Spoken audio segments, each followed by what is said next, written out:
Olá você, eu sou José Maia, sou auditor fiscal do trabalho e vou conversar com vocês hoje aqui sobre o cronograma de implantação do E-Social. O E-Social é um projeto que já está sendo implantado. Como todos sabem, é um projeto que está sendo desenvolvido desde 2010, houve a previsão de sua implantação já em diversos momentos, mas só chegamos a uma situação adequada e tranquila para a implantação desse projeto a partir desse ano de 2018.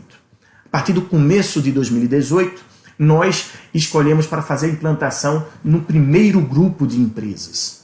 Escolhemos um grupo das maiores empresas, foram aquelas que faturaram no ano de 2016 acima de 78 milhões de reais, que tiveram faturamento acima de 78 milhões de reais. Isso é cerca de 12 a 13 mil empresas do país que se enquadram nesse perfil. Nós decidimos fazer a implantação do E-Social neste grupo primeiro. É um grupo mais estruturado, tem uma condição mais privilegiada do que as demais empresas com relação a compliance, com relação a sistemas de informática, e nós escolhemos fazer a implantação primeiro nesse grupo. Separamos, então, as demais empresas, aquelas com faturamento inferior a 78 milhões, então, para já fazer a implantação a partir do segundo semestre de 2018. E já deixamos os órgãos públicos, aqueles entes como a União, como os estados, os diversos municípios, que têm nuances específicos, uma legislação diferenciada com relação às empresas, com relação aos seus servidores, com relação aos seus trabalhadores, para um terceiro grupo de empresa. A esses grupos de empresas nós demos os nomes de etapas. Primeira etapa para as empresas maiores, segunda etapa para as menores, terceira etapa para os órgãos públicos. Porém, nós escolhemos fazer a implantação dentro de cada etapa, dentro de cada grupo, uma implantação por fases. Por quê? O E-Social é um sistema muito abrangente, é um sistema que demanda o envio, a transmissão de diversas informações e informações diferentes, informações de diversos tipos, e nós achamos por bem, da maneira mais segura, fazer uma implantação por fases. Então, uma primeira fase, onde a empresa só mandaria as informações relativas à própria empresa e não aos seus trabalhadores, nem em relação às folhas de pagamento. Só as informações em relação à empresa. Isso seria a primeira fase de cada etapa dessa. Nessa primeira fase, a empresa manda as informações sobre a empresa e sua estrutura, suas tabelas, como ela entende, como ela funciona. Ok? Basicamente isso. Numa segunda fase, aí ela passa a prestar as informações relativas à movimentação dos seus trabalhadores. Ela vai dizer que vínculos estão ativos na empresa naquele momento do início dessa segunda fase, que empregados estão trabalhando para a empresa e todos os fatos passíveis de registro que acontecem nessas relações laborais. Ou seja, qualquer admissão que seja feita, qualquer desligamento de um trabalhador, qualquer afastamento, o retorno, e enfim, essas informações que nós chamamos aí de não periódicas. Seria basicamente isso.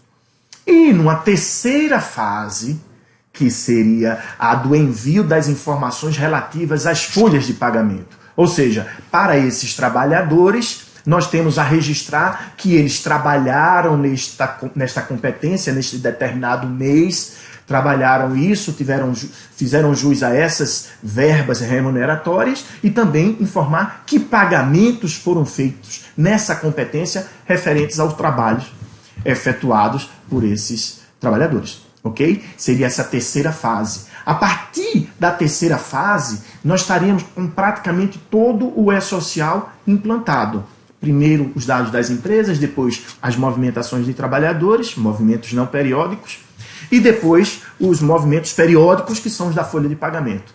Uma vez que as empresas já estejam aptas a trabalhar dessa forma, passa a ser possível irmos para a quarta fase, que é aquela que nós vamos, de fato, efetuar a substituição da GFIP por uma nova forma de recolhimento de tributos, que vai ser por meio da DCTF Web, que é um sistema específico de competência exclusiva da Receita Federal do Brasil, que as empresas vão precisar conhecer, mas a fonte da informação para a geração das guias de recolhimento da contribuição previdenciária da empresa ou de terceiros vai ser por meio da DCTF Web, mas com base nas informações prestadas pelas empresas ao E-Social.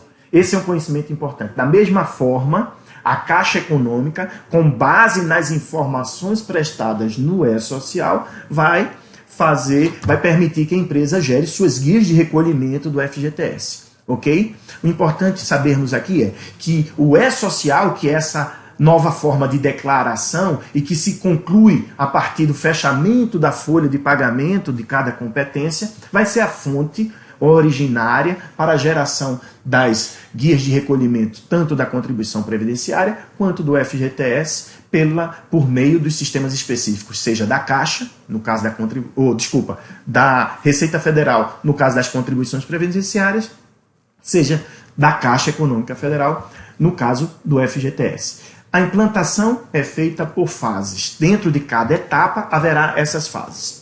A princípio há um cronograma que está vigente e que colocou para o primeiro semestre todas essas etapas para o primeiro grupo e para o segundo semestre todas essas fases, melhor dizendo, para o segundo grupo. Porém, já escolhemos o método faseado justo para que nós possamos acompanhar passo a passo e ver qual o melhor momento para passarmos para uma fase posterior. No caso desse segundo grupo, que é de um grupo muito maior de empresas, estimamos mais de 4 milhões de empresas que têm que se adaptar ao E-Social nessa segunda etapa, nós já estamos vendo a necessidade, já fizemos então uma certa movimentação no espaço dessas fases para que fique mais aderente à forma que as empresas conseguem se adaptar a um sistema novo. Pois bem, nesse vídeo o que a gente queria dizer é que há um planejamento, uma programação de implantação e ela se baseou nesses dois princípios, na verdade, dividir em grupos de empresas e dentro de cada grupo fazer uma implantação por fases em função dos tipos das informações que são prestadas, ok? Esse é o conhecimento que vocês precisam ter por enquanto e a gente vai apresentar em detalhe cada tipo de informação, alguns conceitos básicos do E-Social, que é o conceito de evento, de arquivo, transmissão de arquivo, para que nós entendamos com mais precisão quais são essas informações que devem ser prestadas em cada fase de implantação e como é que a empresa vai conseguir prestar todas as informações devidas ao E-Social no seu momento adequado, ok? Até lá, até mais.